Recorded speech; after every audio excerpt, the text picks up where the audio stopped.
Mon frère, ma soeur, si tu es dans ce cas de figure, ça dit que tu étais dans une relation avant et puis ça n'a pas marché, ou alors tu aurais voulu rester dans cette relation et puis la personne n'est plus avec toi, et toute ta vie là, toutes tes pensées sont dans la relation, nouvelle relation amoureuse de la personne, tu ne veux pas que ça marche, donc finalement tu t'oublies. Qui t'a dit que toi aussi tu ne peux pas avoir un nouveau départ? Qui t'a dit que tu ne peux pas avoir une nouvelle relation amoureuse mieux que celle-ci? Qui t'a dit que tu ne peux pas avoir un mari ou bien une femme mieux que celui-ci? Et que tout le temps tu vas passer ton temps à penser à ça, à ruminer l'affaire, à y penser, à y penser, à y penser, alors que les jours passent, ta vie est en train de passer, tu es en train de vieillir. Donc, tu es concentré sur cette vie-là, tu es concentré sur ce passé-là, et tu oublies l'essentiel, tu oublies le présent, tu oublies que tu es encore vivant. Toi, tu es un homme, tu es tout le temps en train de dire, ah, il y a tel jouet qui est payé à temps, il y a celui-ci qui est payé à ceci, tu connais leur salaire, et toi, ton salaire pendant ce temps.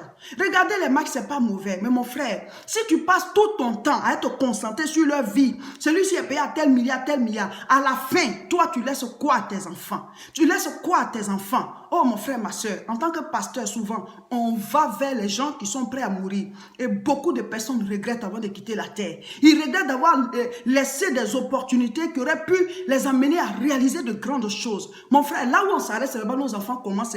Parce que quand tu atteins un certain niveau, tes enfants, ils ont déjà des acquis. Tu leur laisses cet héritage. Et eux, déjà, ils sont déjà à un niveau et ils vont en fonction de ça. Mais quand tu n'es rien et que tu quittes la terre comme un raté, tu quittes la terre comme un bon à rien, ça fait très mal.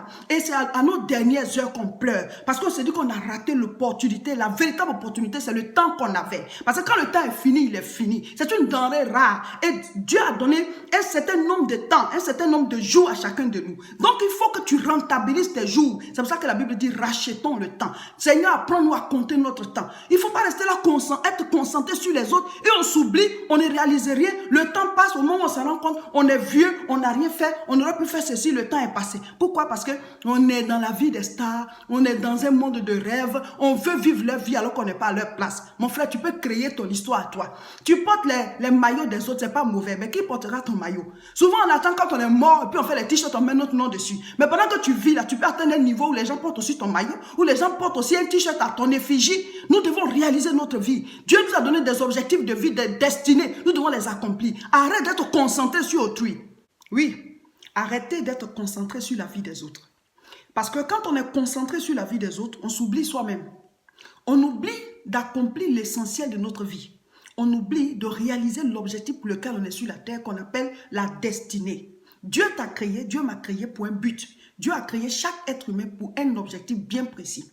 À force d'être concentré sur les autres, à force d'avoir les yeux sur la vie des autres, à force d'avoir toujours les autres dans nos pensées, on oublie notre propre vie. Et au moment où tu vas t'en rendre compte, ben le temps est passé, le temps où tu devais accomplir telle ou telle chose est passé, parce qu'à cette époque-là, tu avais les yeux sur les autres, tu étais concentré d'une manière ou d'une autre, mais en tout cas sur la vie d'autrui. Mon frère, ma soeur, la vie de l'autre, c'est sa vie. Ta vie est ta vie. Arrête d'être concentré sur la vie des autres. Arrête d'avoir toutes tes pensées dans la vie des autres, dans leur maison, dans leur vie, dans tout ce qu'ils réalisent. Arrête d'être concentré sur la vie des autres. Sinon, tu vas t'oublier. Tu vas t'oublier au moment où tu vas te rendre compte, tu es très en retard. Tu seras très en retard parce que le fait d'être concentré sur les autres fait que tu perds de vue ce que tu dois faire pour toi-même. Je vais citer quelques raisons qui amènent les gens à être concentrés sur la vie des autres. Et si tu te retrouves dans ces exemples que je vais citer, il faut rectifier très vite les choses parce que ça ne sert à rien d'être concentré, d'avoir l'esprit dans la vie des autres, les pensées dans la vie des autres, parce que tu perds ton temps et à un certain moment, tu te rendras compte que tu es en retard. Donc, je vais citer ces raisons-là, peut-être que tu vas t'y retrouver. La première raison qui amène les gens à être concentrés sur la vie des autres, c'est l'expérience qu'ils ont vécue avec une personne.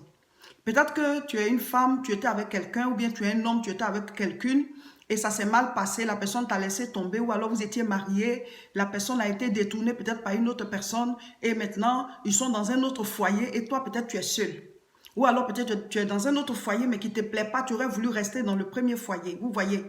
Donc, ou alors, ce n'était pas un mariage, mais c'était une relation amoureuse, et puis finalement, vous n'êtes plus ensemble, et puis quelqu'un, en tout cas, quelque chose s'est passé, et cette relation-là t'a été arrachée par quelqu'un d'autre.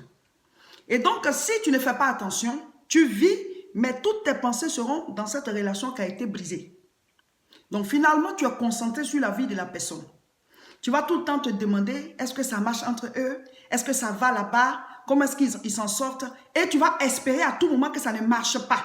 Donc tu vis, mais en fait, toutes tes pensées sont là-bas. Tu es concentré sur leur vie, sur leur relation amoureuse, est-ce que ça marche, qu'est-ce qui ne va pas. Donc, dès que tu apprends une mauvaise nouvelle, tu es déjà très content, tu es déjà très content, tu es dans tous tes états, tu es excité, tu en parles à tout le monde et tout.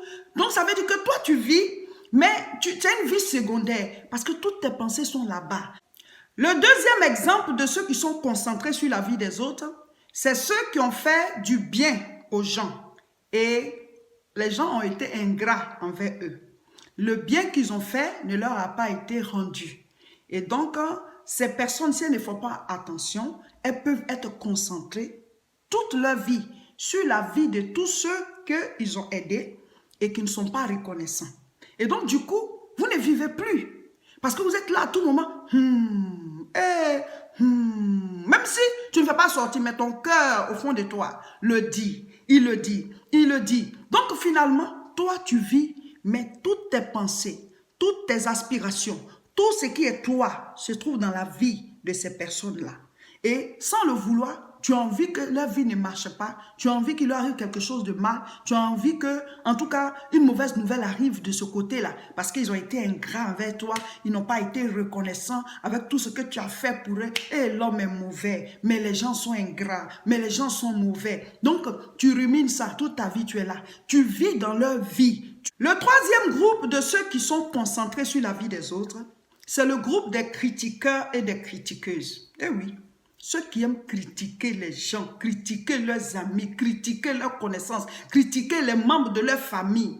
Vous allez vous retrouver, prendre des heures, des minutes, vous asseoir, papoter, critiquer, causer. Hi, ma chère, tu sais que son mari l'a laissé, non? Tu sais que son tel enfant, il a fait ci, hein? Ah oui, mais tu sais que la dernière fois, on l'a surpris en train de faire l'adultère. Et ceci, vous allez en parler, vous allez en parler. Ou bien au téléphone, vous allez prendre des heures en train de parler de quelqu'un. Et quand vous finissez comme ça, vous-même, vous avez évolué en quoi? Qu'est-ce qui a été ajouté à votre vie? Au contraire, vous avez perdu du temps. Ce même temps-là, vous aurez pu prendre ça pour prier. Ou alors lire un livre, ou lire la Bible. Il faut évoluer. Si tu n'as rien à faire, évolue en pensée. Évoluer en pensée, là, c'est la prière. La prière, quand tu es en train de prier comme ça, tes pensées sont connectées à Dieu. Évoluer en pensée, c'est lire la Bible. La Bible dit la foi vient de la parole de Dieu. Évoluer en pensée, c'est prendre un livre, le lire. Ou alors écouter un message. Je suis en train de prêcher comme ça. Quand vous n'avez rien à faire, prenez les enseignements de la parole de Dieu. Comme ça, vous les écoutez. Que de passer ton temps à critiquer, à parler de la vie de l'autre. Ton ami et toi, vous allez vous appeler, en parler pendant des heures. Ou bien vous allez vous asseoir. Ah, vous critiquez, vous vous moquez, vous critiquez, vous vous moquez. Tu as vu son foyer? Mais pendant ce temps, toi, ton foyer, est-ce que ça évolue? Est-ce que tu as vu tes propres problèmes? Tu perds ton temps dans la vie des autres en étant concentré dessus. Tu vas résoudre quoi là-bas? Tout le monde a des problèmes. Tout le monde a des pétards dans un domaine ou dans un autre. C'est pour ça qu'il faut prier. Mais maintenant, si toi, tu oublies tes propres pétards et que tu es en train de te concentrer sur les pétards des autres, sur les problèmes des autres, tu n'as rien compris, ma soeur. Tu n'as rien compris, mon frère. La vie, ça passe, ça passe. Aujourd'hui, ça peut ne pas aller chez eux. Demain, tu vas voir que ça va. Et pendant que toi, tu es en train de te moquer, c'est après maintenant que pour toi, va se gâter. Il y a un autre groupe de personnes qui sont concentrées sur la vie des autres. C'est ceux-là qui ne vivent qu'en fonction des stars. Toi, tu es au courant de tout ce qui se passe dans la vie des stars. Kim Kardashian a fait ci, Beyoncé a fait ça, qui d'autre aussi qui a fait quoi? Tu es concentré dessus. La dernière fois, quand elle devait sortir, elle a mis telle tenue, il y a même telle chaussure qu'elle avait, même ses enfants, même ils avaient porté ceci. Mais bientôt, elle va faire même sortir tel album, elle va faire ci. Et quand tu finis tout ça là, toi-même, tu es à quel niveau? Il te reste quoi? Toi, tu es qui? Qui te connaît? Mon frère, ma soeur. Pour les hommes là, c'est le sport. Pratiquer le sport, c'est pas mauvais. Moi-même, je le dis. Je dis de pratiquer le sport pour notre santé. Mais tu ne rates aucun match. Tu suis tous les matchs, tu en as fait un boulot, tu en as fait un travail particulier, tu en as fait une activité à part entière. Et tu ne rates aucun match. Tu aurais pu chercher à étudier pour augmenter tes diplômes. Tu aurais pu chercher à faire une activité secondaire si tu travailles déjà, afin de joindre les deux bouts et avoir plus de moyens. Parce que l'argent de plus n'est jamais mauvais. Le temps que tu prends pour t'asseoir, pour suivre tous les matchs, pendant qu'eux jouent, toi tu es spectateur. Alors que dans la vie, là, les acteurs sont payés, les spectateurs ils payent. Toi tu payes ta connexion, toi tu payes la redevance, toi tu as acheté ta télé, eux ils jouent, on les paye. Ceux même qui viennent s'asseoir au stade là, eux ils payent et puis c'est ceux qui jouent qui sont payés. Proverbe chapitre 31, verset 10. La Bible dit, qui peut trouver une femme vertueuse? Et au verset 16, la Bible dit, elle pense à un champ et elle l'acquiert. Et du fruit de son travail, elle achète une vigne. Mon frère, ma soeur, elle pense à un champ, ensuite elle l'acquiert. Nos pensées, c'est le laboratoire de ce qu'on va acquérir. Si tes pensées sont en train de développer de mauvaises choses, tu n'acquiers rien de bon. Donc, tes pensées dirigent ta vie. Ce à quoi tu es en train de penser montre ce que tu vas devenir demain. C'est ce que la Bible dit. Elle pense à un champ, ensuite elle acquiert. Donc, tu n'as pas pensé à quelque chose, tu ne peux pas acquérir cette chose. Donc, si vos pensées sont en permanence distraites, occupées par autre chose, occupées par la vie des autres, au lieu d'être en train de penser à vos objectifs, à ce que vous allez réaliser, au champ que vous allez acquérir, à ce que vous allez faire, poser comme action afin d'obtenir des résultats. Parce qu'il y a les pensées, ensuite il y a les paroles, il y a les actes qu'on pose et il y a les résultats. Donc pour savoir ce que quelqu'un va devenir demain, il faut déjà regarder à ce à quoi la personne pense maintenant. Si j'ai pensé à un champ, quand on dit un champ, ça veut dire que un objectif, un projet, on pense, c'est ici le laboratoire. Je vais faire ci, je vais faire ça. Si je me dis, tu dis tout de suite, je vais bouger ma main droite, vous voyez, ou bien je vais bouger mes doigts, et après je les bouge. C'est parce que j'y ai pensé et je le fais. Si je veux dire quelque chose, ça commence dans mes pensées et maintenant la bouche dit la parole.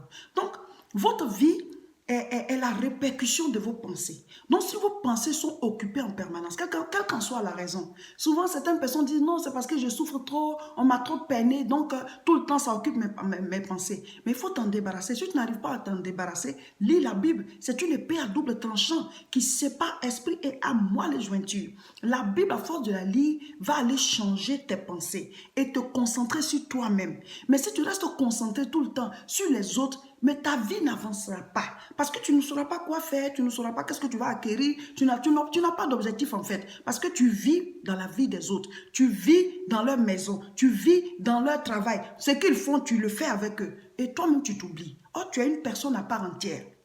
On ne peut pas citer tous les exemples. Mais à travers cet enseignement, je veux juste vous amener à vous déconnecter dans vos pensées de la vie des autres. On est sur la terre, mais on vit ensemble, oui, mais la vie est individuelle, la vie est personnelle. Voilà. Donc, si vous restez à être concentré sur la vie d'autrui, vous allez perdre votre temps et vous allez vivre à moitié en fait, parce que une grande partie de vos pensées est ailleurs, alors que vous avez besoin de la totalité de votre être pour pouvoir réaliser vos objectifs de vie. Donc, je ne peux pas citer tous les exemples, mais si à travers cette vidéo, tu t'es rendu compte que tu es trop concentré sur les autres, il faut prier pour que Dieu t'aide, mais reviens à toi-même, reviens à toi-même. Regarde ta vie en face. Qu'est-ce que tu dois faire? Il y a certaines choses dans notre vie qui nous échappent. Voilà. Dans la vie, il y a plusieurs domaines. Il y a ta relation avec Dieu. Est-ce que ça va? Ensuite, il y a toi-même, ta santé, ta vie même. Est-ce que tu arrives à te prendre en charge? Parce qu'il y a certains domaines de notre vie qu'on laisse passer comme ça et après, ça va nous causer du tort. Tu manges tout, alors qu'il y a certaines choses que tu ne dois pas manger. Tu ne pratiques pas le sport. Donc, il y a des choses, il faut t'asseoir pour pouvoir te fixer un objectif pour dire, bon, côté sport, côté santé, côté poids, côté, voilà, comment est-ce que je dois m'entretenir? C'est très important. Pour les hommes et les femmes, vous devez savoir que si tu es avec quelqu'un, tu dois toujours plaire à la personne. Ou alors, si tu n'es pas encore marié, mais celui qui va te voir, mais celle qui va te voir. Il faut qu'elle puisse t'aimer. C'est vrai, Dieu peut toucher le cœur, mais l'aspect aussi doit toucher. Donc, il y a tout ça là qu'il faut faire au lieu de vous concentrer sur les autres. Donc, après ta relation avec Dieu, il y a toi-même ta santé, comment tu te prends en main, comment tu te prends en charge et tout. Ensuite, il y a ta maison.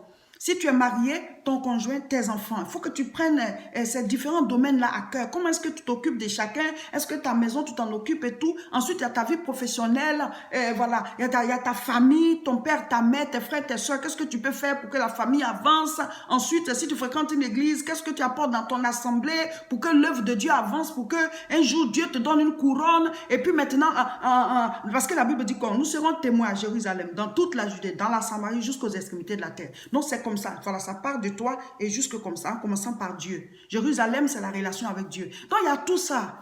Au lieu de rester concentré sur les autres, voyez les différents domaines de votre vie. Est-ce que ça va?